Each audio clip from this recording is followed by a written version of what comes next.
Bonjour à tous, j'espère que vous allez excellemment bien. Aujourd'hui on se retrouve pour faire le débrief de l'étape numéro 5 du Critérium du Dauphiné. On va revenir un petit peu sur ce qui s'est passé, coureur top bon et d'âne du jour. On parlera également des différents classements et puis de l'étape de demain, début on va dire de la moyenne montagne, hein. On ne sera pas encore sur de la haute montagne demain, il faudra attendre samedi au dimanche, mais avec une étape qui va être corsée, assez courte, l'étape de demain. Donc elle pourrait nous offrir pas mal de spectacles, déjà qu'aujourd'hui on a eu une échappée qui a résisté pendant très longtemps.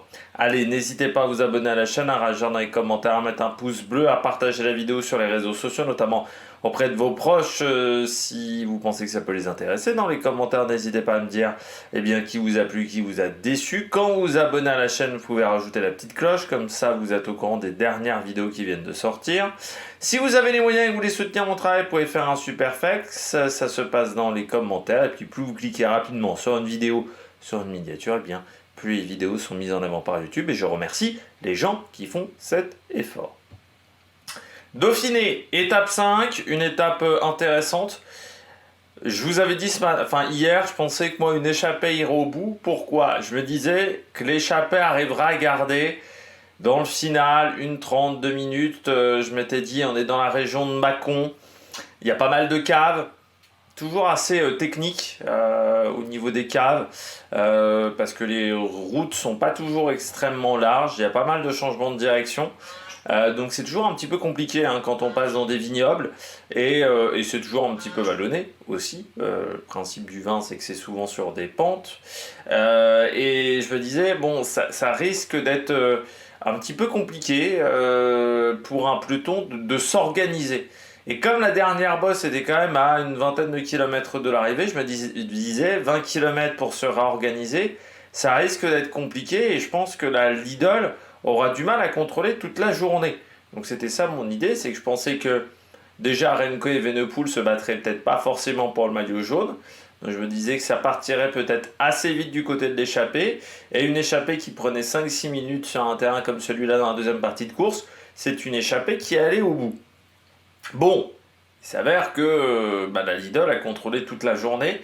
Énorme travail quand même des équipiers de la Lidl, je pense notamment à Julien Bernard, mais on a vu également du Tom Skujns également faire un très très gros boulot. On avait une belle échappée, pourtant emmenée par Benjamin Thomas. On avait Enzo Leise, on avait Pierre Thierry, qu'on avait déjà vu lors de la première étape. On avait également dans cette échappée Guernalec, qui était également là. Je crois que j'ai cité tout le monde. Jordan Labrosse, pardon, c'était le dernier que je n'avais pas cité. C'était une belle échappée, mais ça manquait de 2-3 éléments en plus qui auraient peut-être pu permis à cette échappée de résister. C'est vrai qu'avec un Tobias Foss, ça aurait peut-être un petit peu changé la donne du côté d'Ineos. Et on a vu pas mal de coureurs tenter ensuite d'attaquer en compte, mais c'était un petit peu tard. Et puis l'échappée a mis beaucoup de temps à sortir. Elle sort à 103-104 km de l'arrivée. Donc voilà, on met encore 70 bornes à former une échappée. Forcément, quand on met 1h30, plus d'1h30 à former une échappée, c'est compliqué. Et ça veut dire qu'en plus, les coureurs qui sont dans l'échappée ont déjà grillé des cartouches. Une échappée qui n'a jamais eu beaucoup d'avance, encore une fois, car la Lidl a contrôlé. On a eu au max 2 minutes. Et même si elle était très résistante, dans le final, il en manquait un petit peu. Mais il manquait également du monde du côté des équipes. Je pense à la Lidl Trek un petit peu, dans un premier temps pour contrôler. Et puis, à 1 km 200 d'arrivée, on a la Lidl Trek qui se met à l'avant de la course. On a également Israël qui replace Jake Stewart. On fait le demi-tour. Du côté de Mâcon, demi-tour qui provoquera la chute de Remco Evenepoel. On ne sait pas trop ce qui s'est passé même dans ce demi-tour, parce qu'on avait, moi pour le moment je n'avais que la caméra arrière au moment où j'enregistre. Et puis vous avez un Jake Stewart qui se dit bon, ça fait depuis 2-3 jours qu'à chaque sprint on subit complètement Milan. Il y a un moment il va peut-être falloir anticiper au lieu d'attendre ce qu'avait fait notamment Mathieu Van Der Poel ou d'autres coureurs. Et lui il a décidé d'anticiper, et ça a super bien marché, mais bien entouré par son équipe. Et les coureurs qui l'ont suivi ont pris la bonne option, que ce soit Axel Laurence, que ce soit Varejkold. Alors que Van Der Poel, qui s'est peut-être un peu trop concentré sur Milan depuis quelques jours, eh bien, lui n'a jamais pu se relancer et fait au final également un sprint très moyen aujourd'hui du côté de Mathieu Van Der Poel. Je crois qu'on a un petit peu tout dit sur cette étape. On va donc regarder les coureurs au top. Attaque de Marlou! J'avais juste oublié de vous dire un petit truc du côté de cette étape, c'est qu'on a quand même eu des abandons de poids sur cette journée. Alors certes, on avait un nom partant, c'était Michael Edburn. Enchaînement Giro-Dauphiné qui a été compliqué pour lui. Par contre, Ackermann, tombé, peut-être quelque chose au niveau du coude, au niveau de la clavicule, mais il n'est pas reparti. Terrada également, grosse chute de Terrada du côté d'Astana qui a abandonné. Puis Louis Vervaeke qui a abandonné en début de journée, clavicule. Ça, on le sait désormais. Fracture de la clavicule, il a été emmené assez vite à l'hôpital, un petit peu en urgence. Et puis Johan Pryce-Peterson, également pour Mathieu Van Der Poel. C'est des coureurs qui, ça va être un problème. Bon, déjà pour ce Dauphiné, mais également pour le Tour de France. Je rappelle que le Tour, c'est dans un mois. Vervaeke, clavicule, c'est 6 semaines. Ça veut dire qu'il n'y sera pas. Autant vous dire que du côté de la Soudal Quick-Step, il n'y aura pas grand monde pour entourer Remco Evenepoel. Ackermann, si c'est coude, si c'est clavicule, là aussi c'est mort pour le prochain Tour de France. Terrada, ça peut être un problème également pour Astana et pour cette course au point.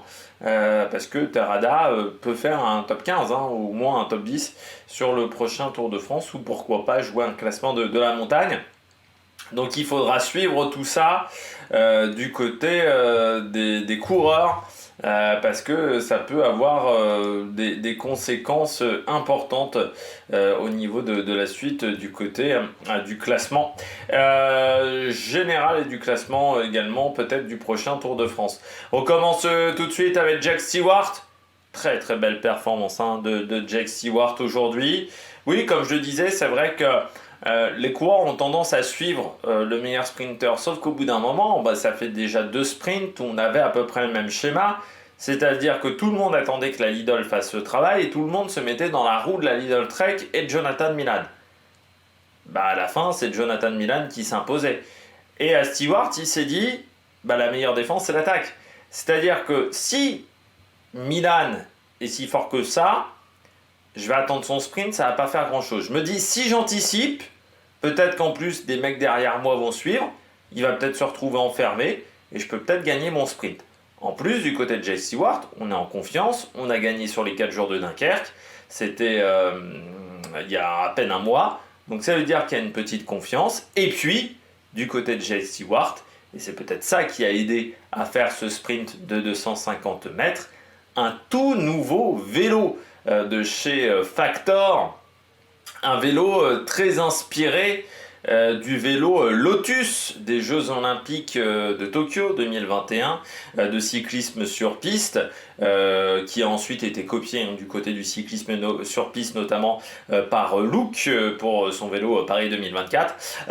Ce vélo, c'est très simple, on a ce qu'on appelle un haubans large au niveau de la fourche, c'est-à-dire qu'à l'avant, au lieu d'avoir, on va dire, une fourche assez simple, on a fait une fourche très aéro avec une très grosse largeur sur la fourche. Et surtout, là, c'est la différence. C'est qu'on a mis un poste de pilotage assez bas. Vous voyez, il est vraiment, il y a très peu de hauteur de potence. Au final, on a l'impression que le guidon est quasiment sur le cadre, qu'il n'y a pas de potence en fait. Ça fait vraiment cette impression là pour avoir plutôt une position assez descendante et avec une potence qui est très aéro aussi, assez large.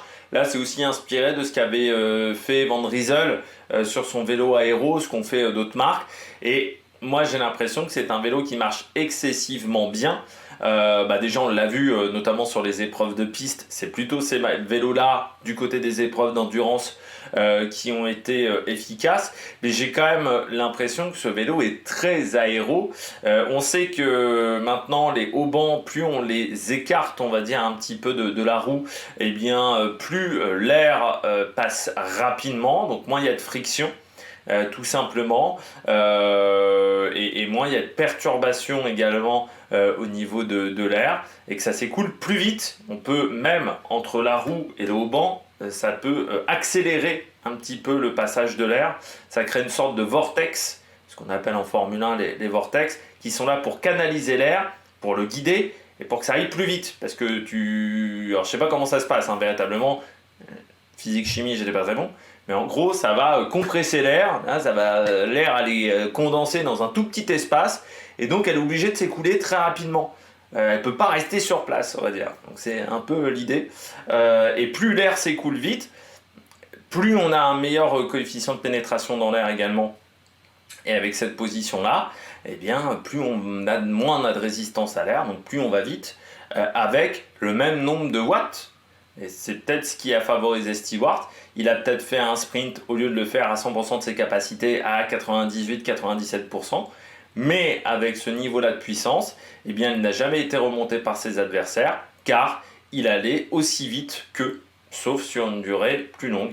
Et c'est pour ça que je vous dis à chaque fois que le matériel est hyper important. C'est pas forcément pour aller vite que le matériel est important, c'est pour économiser de l'énergie qu'il est important, ce matériel. Et sur 3 semaines, vous économisez 5, 6, 7 watts par tranche de 30 minutes, et c'est ce qui vous permet de mettre une cartouche en fin de course, une cartouche plus violente que celle de vos adversaires. Il faut saluer également, il n'y a pas que le matériel, hein. Bon, déjà Stewart a eu des bonnes jambes, il faut saluer le travail également de Guillaume Boivin, ou encore de Mathis Louvel. Mathis Louvel pour revenir sur les échappées, parce que Lidl Trek commençait à plafonner sérieusement après que Julien Bernard se soit écarté, et Guillaume Boivin qui a fait un énorme boulot pour replacer Jack Stewart au niveau avant le rond-point, avant le demi-tour final. Et là c'est Guillaume Boivin qui a fait un gros travail, et je suis assez surpris parce que Guillaume Boivin il était très loin, à 12-13 km de l'arrivée. À un moment, on voit une image caméra de derrière où il est plutôt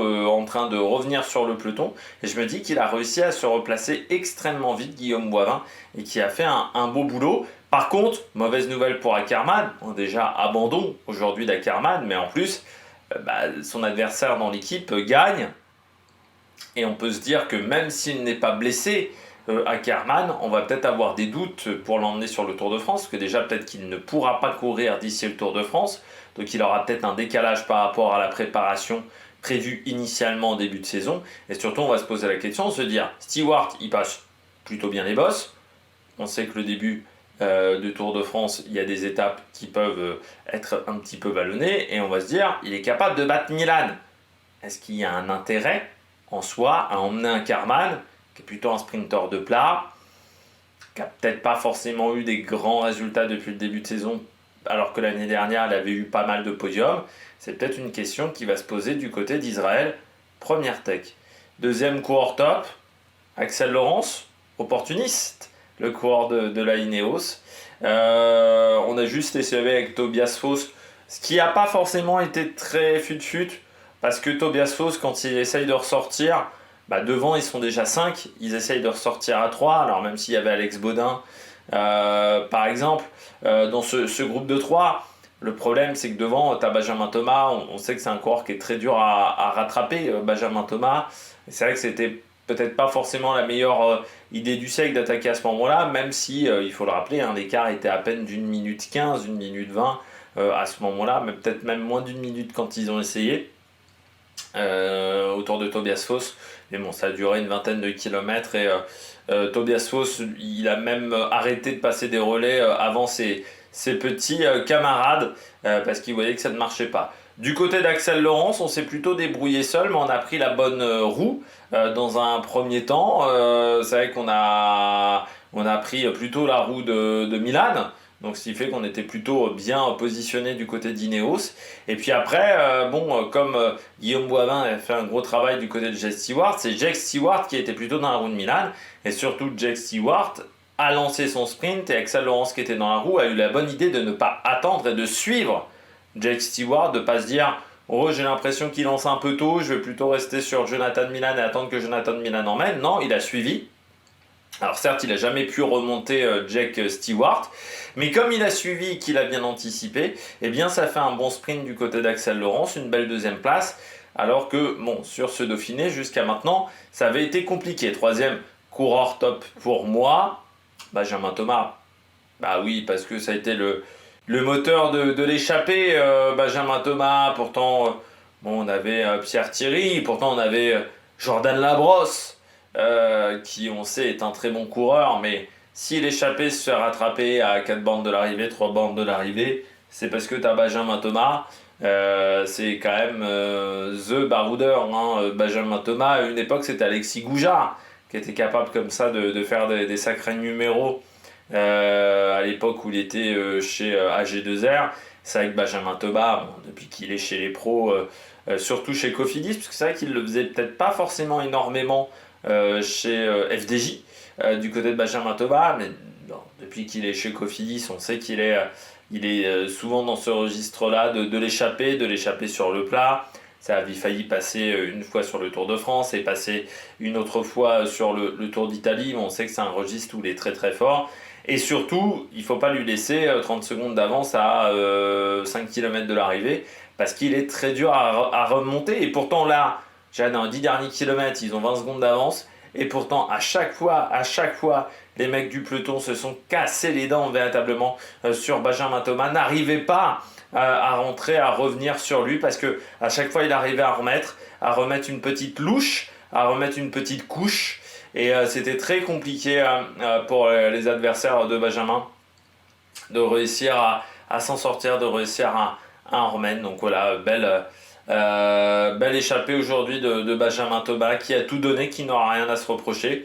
Dommage par contre, ça j'implore un jour du côté de l'UCI de mettre des sprints intermédiaires point UCI parce qu'aujourd'hui ces coureurs-là, encore une fois, c'est une espèce en disparition. C'est des coureurs qui ne sont peut-être pas reconnus également à leur juste valeur sur le marché des transferts parce qu'aujourd'hui un baroudeur c'est pas intéressant, ça marque pas de point UCI à part dans certains cas et si on veut qu'il y ait peut-être des échappées sur les étapes de plat et qu'on veut qu'on garde des étapes de plat sur les grands tours et redonner de l'intérêt aux étapes de plat sur les grands tours, eh bien, il faudrait peut-être mettre en place des points, des sprints points UCI sur ce genre d'étape et ça permettrait aussi à ces coureurs-là, baroudeurs, de retrouver de l'intérêt dans les formations et de retrouver des statuts peut-être un peu plus importants comme ce qu'on avait peut-être il y a une quinzaine d'années où les baroudeurs étaient des coureurs qui étaient quand même reconnus et on aimait bien avoir des bons baroudeurs dans ces formations. Aujourd'hui par exemple un Jens Voigt,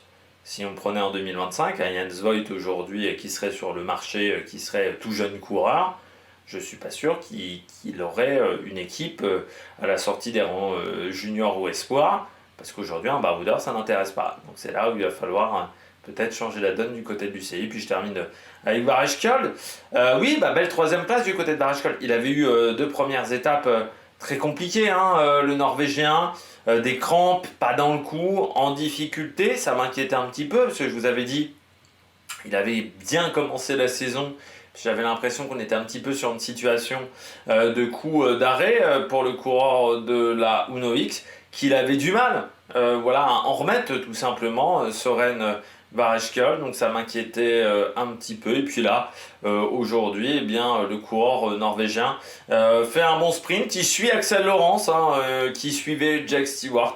Et à la fin, il prend une belle troisième place parce qu'il a bien résisté à Jonathan Milan, qui était un petit peu en bout de course, le coureur italien.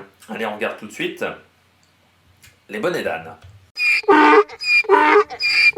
On regarde tout de suite les bonnets d'âne du jour. Premier bonnet d'âne, c'est Jonathan Milan. Jonathan Milan qui n'a pas réussi à tenir la cadence dans le sprint. Il a complètement explosé. En fait, il n'a pas vraiment explosé dans le sprint, il a explosé avant Jonathan Milan. Dans la dernière difficulté du jour, la côte, le col des 80, la côte des 80, je ne sais plus comment elle s'appelait techniquement cette difficulté. Une montée de 5 km à 5,5% de moyenne. Et le problème de Jonathan Milan, c'est qu'il a voulu montrer à tout le monde, et les cocos, la Lidl maîtrise, la Lidl est devant, et regardez les mecs, vous n'arriverez pas à me déstabiliser, j'arrive à vous suivre, je suis en deuxième position du peloton, je suis au top là, vous n'allez pas réussir à m'avoir. il est un peu trop fanfaronné, Coco, parce que 1 kilomètre du sommet, il se prend une cassure. Voilà, il se retrouve à dégringoler parce qu'à 1,5 km de l'arrivée, il est dans le top 10 du peloton. Et au sommet de la bosse, il est dans les 30 derniers et il se prend une cassure. Ça veut dire qu'il a vraiment explosé dans la dernière bosse. C'est pas juste j'ai reculé, ok, naturellement, parce qu'il y a des mecs qui montent plus vite que moi. Non, j'ai pas reculé, j'ai explosé. Parce que surtout que le rythme de la Alpecin n'était pas non plus un rythme de dingue.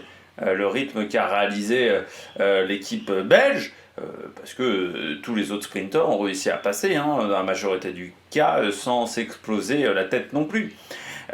Du côté de Milan, il y a quand même une surprise pour moi sur cette épreuve, c'est sa difficulté à passer les bosses. Je trouve que, pourtant, normalement, c'est un mec qui passe très bien les bosses. Il l'a démontré sur le Giro, il l'a démontré encore une fois sur la Croix-Race, mais sur d'autres épreuves. Jonathan Milan sait passer les bosses, normalement. Alors, c'est pas Michael Matthews, mais là, on a l'impression que même Ackermann s'en sortirait mieux. C'est-à-dire qu'il est quand même en grande difficulté, je trouve. Là, il passe pas plus les bosses que Groenewegen. Donc je pense qu'il est loin d'être au top de sa forme, Jonathan Milan. Ce qui pourrait dire, ce qui est rassurant pour le Tour de France. Oui, c'est rassurant pour le Tour de France, c'est-à-dire que là, sur ce Dauphiné, il n'est pas à 100%. Par contre, il faut faire attention. Il ne faudra pas être en retard sur le Tour de France.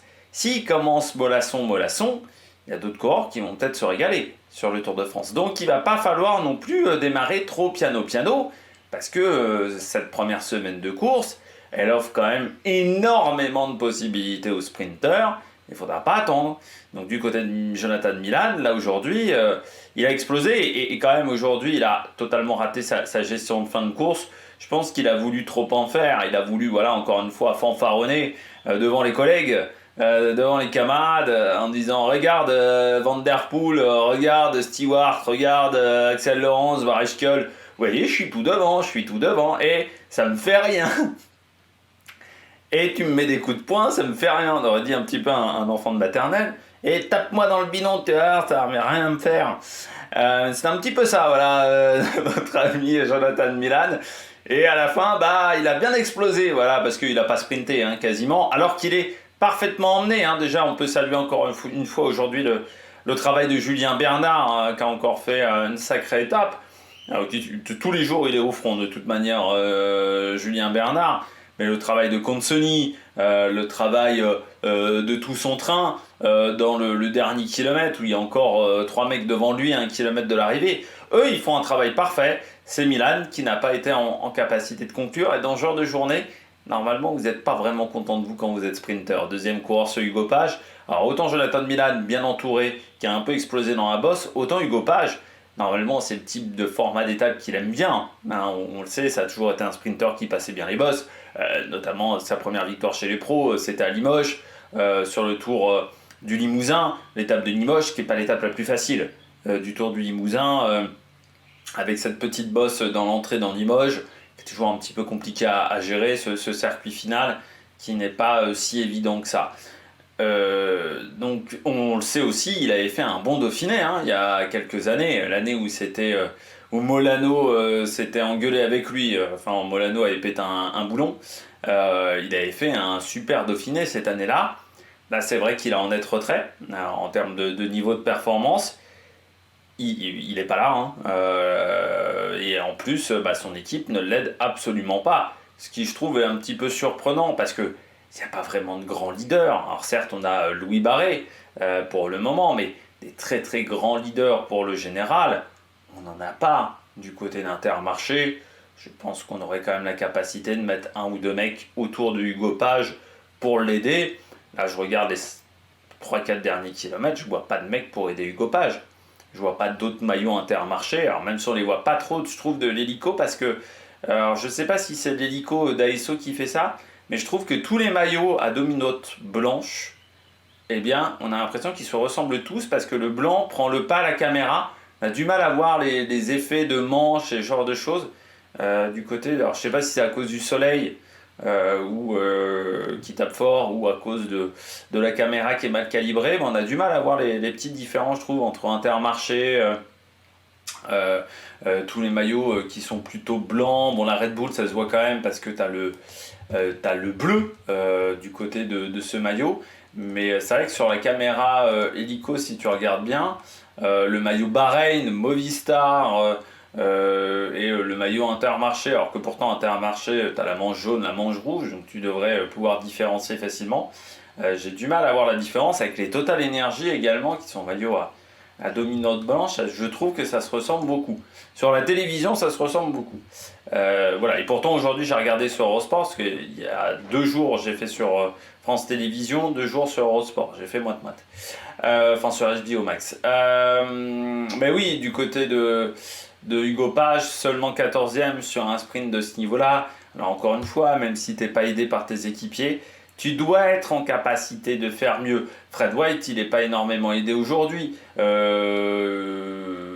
Paul Penwet s'est débrouillé seul, par exemple, sur ce sprint du côté de la Groupama FDJ. J'ai pas eu l'impression que Janière, par exemple, Janière fait 7, Turgis fait 11. J'ai eu l'impression que chacun jouait son sprint. Bon voilà, ça n'a pas été super bien emmené et pourtant Hugo Page n'arrive pas à se débrouiller. Et Lorenz Pitti par exemple, il est tout seul aussi et il arrive à faire 4e aujourd'hui. Donc il faut faire mieux. Voilà, du côté de Hugo Page, c'était pas suffisant. Autre coureur, Mathieu Burgodeau.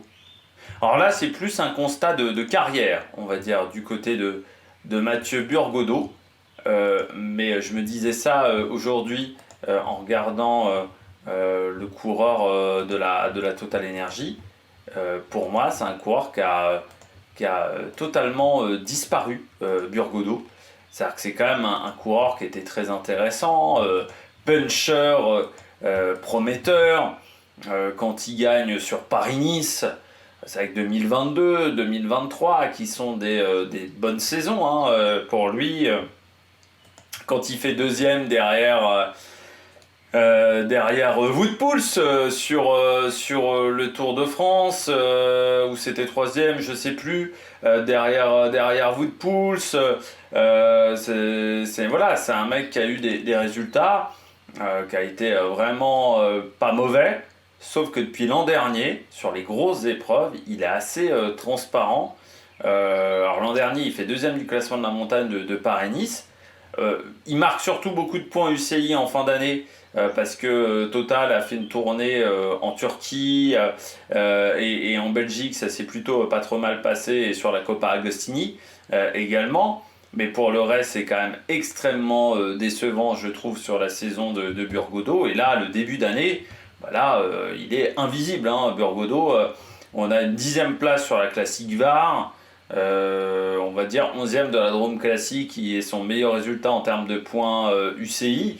Il est très transparent, je trouve, Burgodeau. Et c'est vrai que je me disais, bon, il est pas vieux, il a 26, mais il a un peu disparu. Là, quand on voit la manière dont il gère l'étape du jour, où il cherche à prendre l'échappée, il n'arrive pas à prendre l'échappée.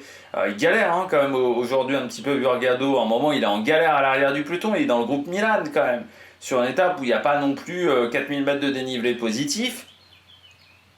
Je me dis qu'il a plus les jambes de ses 23-24 ans. Et c'est quand même pas très rassurant, parce que un coureur qui est passé chez Total Energy, qui a eu un petit peu une carrière de cette manière-là, c'est Calmejane. Calmejane, très fort pendant 2 ans, 2 ans et demi. Alors c'était plus vers 25-26 ans, on va dire, Calmejane. Et puis ensuite, il a complètement disparu. Il n'a jamais retrouvé son niveau.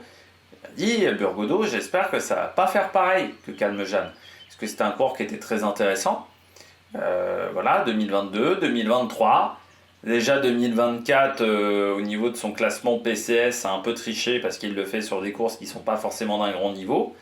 Ça fait quand même depuis 2 ans que sur les épreuves World Tour, il est transparent, alors qu'on l'attendait quand même performant sur ce type d'épreuve. Et là, aujourd'hui, sur une étape où il y avait quand même des passages pour puncher, il n'arrive pas à prendre l'échappée. Sur la fin, il est en grande difficulté sur des montées qui normalement correspondent à ses qualités.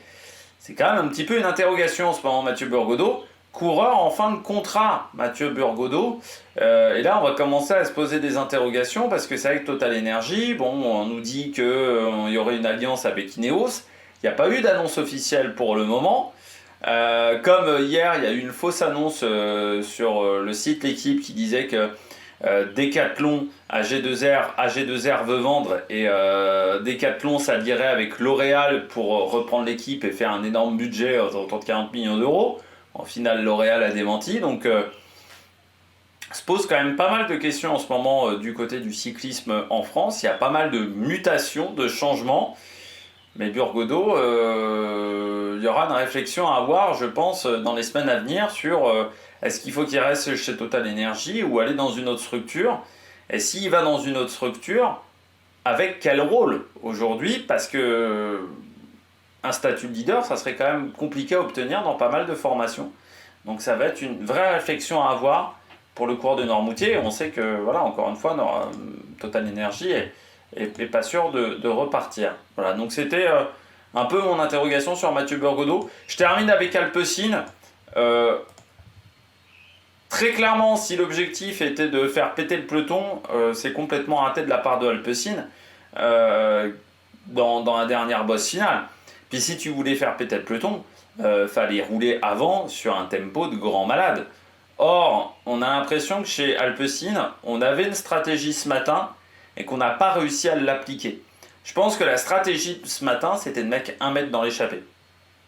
Mettre un mec dans l'échappée pour forcer l'idole à rouler et pour forcer peut-être d'autres formations à rouler et se dire du côté de Van Der Poel, bah soit l'échappée va au bout, parce que nous on ne va pas collaborer avec la Lidl et peut-être que d'autres formations ne voudront pas collaborer avec Jonathan Milan, ou soit d'autres équipes vont collaborer avec la Lidl Trek, mais elles vont s'épuiser et sur la fin, on peut faire un train de qualité autour de Van Der Poel. Sauf que Tobias Bayer fait partie des coureurs qui n'ont pas été en mesure d'aller récupérer l'échappée. Et ensuite, on décide de rouler fort, mais seulement dans la dernière difficulté. Donc c'était trop tardif si on voulait lâcher Milan, si on voulait lâcher beaucoup de monde. L'étape, il y avait 1700 mètres de dénivelé positif selon ProCycling-Stats. Donc 1700 mètres de dénivelé positif, en sachant que les bosses étaient concentrés entre, on va dire, 85 km de l'arrivée et 20. Donc tu avais 1 heure et quart pour rouler. Bah, il fallait rouler costaud, il fallait rouler sur un énorme tempo et essayer de faire lâcher tout le monde. Ça n'a pas été le cas du côté d'Alpecin, tout simplement aussi parce qu'on n'avait pas le collectif pour le faire. Quand tu regardes le collectif au départ, Meurice, Gögel, Bayer, Vermeersch, Boven et en plus Price Peterson qui a abandonné. Bon, ok, t'as Gögel, t'as Bayer un petit peu, bon, Sandro Meurice, mais c'était pas suffisant pour faire un tempo autour de Van Der Poel. Ce qui fait qu'à la fin, on a épuisé les équipiers, donc Van Der Poel se retrouve un petit peu isolé. Il décide de prendre la route de Milan. Bon, pas de chance pour lui, Milan fait un mauvais sprint et il n'a pas eu l'esprit, la lucidité de changer de roue ou de suivre le petit train-train Varechkjold, Laurens et Stewart et de ne pas aller de ce côté-là. Donc il se fait un petit peu enfermer dans son sprint parce qu'il était un petit peu loin et surtout la vitesse était décroissante pour Van Der Poel. Donc là, c'est les pires situations dans les sprints. Après, peut-être qu'il n'a pas eu la lucidité. Van Der Poel, ça faisait quand même depuis quelques temps qu'on ne l'avait pas vu sur... les années précédentes, il ne faisait pas beaucoup de sprints massifs. Au final, Van Der Poel, cette année, il s'est remis un petit peu à le faire, notamment sur le Grand Prix Samin et sur d'autres épreuves. Mais pendant très longtemps, il avait arrêté de faire des sprints massifs. Et il a peut-être un petit peu perdu les automatismes et les habitudes du côté du coureur néerlandais. Donc voilà, l'Alpecin de Koninck, dernier Bonnedan du jour.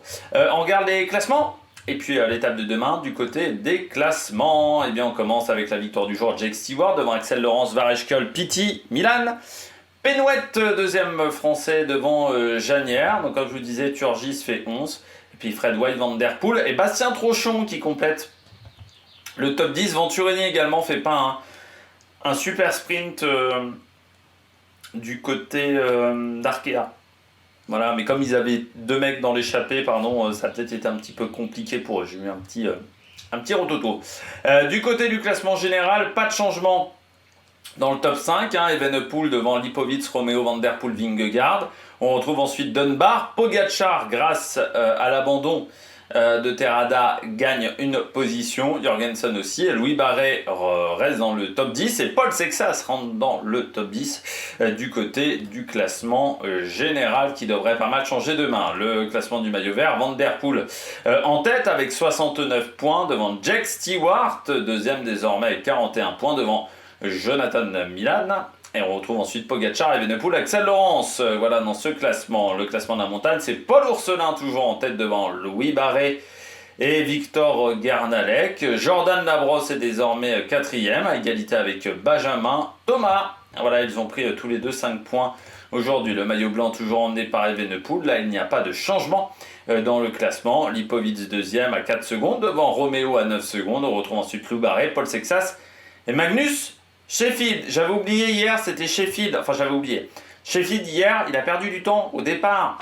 Il a eu un problème mécanique au départ du contre-la-montre parce que j'avais oublié de vous en parler. J'ai pris mon goûter à ce moment-là. Donc j'étais un petit peu loin de la télévision, j'ai vu un mec galérer avec sa chaîne, mais j'étais pas hyper concentré sur la course à ce moment-là. Donc voilà, j'ai fait une petite erreur au niveau de Sheffield. J'avais oublié ce problème mécanique.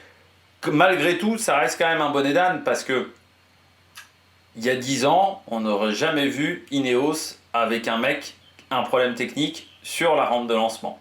Ça montre que c'est plus aussi professionnel qu'avant quand même du côté d'Ineos Grenadiers. Et qu'il faudra certes des moyens en plus, mais il faudra surtout retrouver un peu de l'élan dans le staff de cette équipe et retrouver une dynamique quand même de professionnalisme dans cet effectif. Le classement par équipe, la Visma en tête devant Ineos 53 secondes, la Red Bull avec 56, Decathlon 26, une 52 pour la Bahreïn qui gagne une position. La Soudal, mauvaise nouvelle, qui perd 6 places. Je vérifie que c'est bien vrai. Oui, elle perd 6 places, donc la voiture de Remco Evenepoel sera seulement 11e dans la file des directeurs sportifs, ce qui n'est pas une bonne nouvelle. UAE également perd une position, elle se retrouve 9e dans la file des directeurs sportifs. Donc ça, c'est pas une bonne nouvelle pour ces coureurs. Demain on va où ? Ça, c'est la grande interrogation. Eh bien, aujourd'hui, on était à Mâcon. Demain, on va à Valzerone. Valzerone pour aller à Combloux. Une arrivée en boss, une arrivée en deuxième catégorie, 7,7%, mais seulement pendant 2 km, en sachant qu'on enchaînera la côte de Domancy et la montée de Combloux. Ça nous rappellera des championnats de Tour de France. Un contre-la-montre du Tour de France, dominé par Vingegaard avec cet enchaînement du côté de Combloux.